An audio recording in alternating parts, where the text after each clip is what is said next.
तीसरी बात जो वो कहते थे, अलैका शम्स, सूरज को लाजमी पकड़ना है, सूरज को लाजमी पकड़ना है। आज हमने जनाब घरों के अंदर एसी लगाए हुए हैं और जनाब 15-15, 16-16 डिग्री के ऊपर एसी चल रहे हैं जनाब, बैठे हुए हैं ठंडे एसी वाली कमरों में, और जो मसला थोड़ा सा वो बाहर निकले, बाहर जनाब 40-45 डिग्री गर्मी है, बाहर निकले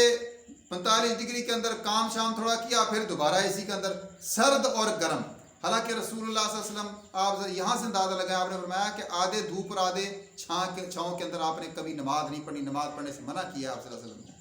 ठीक है ना जी। तो ये 3 बातें हो गई। चौथी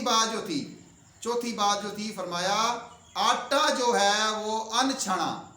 छान वाला आटा नहीं खाना, अनछना आटा आपने खाना है,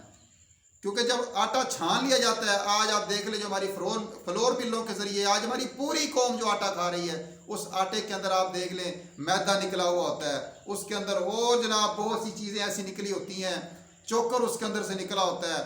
मैदा निकला होता है, सिर्फ जनाब आप फोक खा रहे होते हैं, और वही फिर उसके अंदर क्या ताकत हो गई। हज़रत उमर क्या कहते हैं, नंबर 1 मुकम्मल अपना जनाब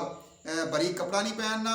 मुकम्मल कद वाला, बड़े कद वाला घोड़ा और बग़ैर जीन वाला घोड़ा उसके ऊपर बैठना है, और यानी नंबर 3 ये है कि सूरज को लाज़िम पकड़ना है, और नंबर 4 ये है कि आपने आटा जो है वो अनछना इस्तेमाल करना है। और भाइयों, इन चलो सब के ऊपर नहीं,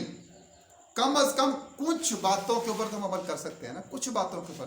तो इंशाअल्लाह इससे हम खुद भी फिट रहेंगे, हमारी बॉडी भी फिट रहेगी, और इंशाअल्लाह हमारी जनाब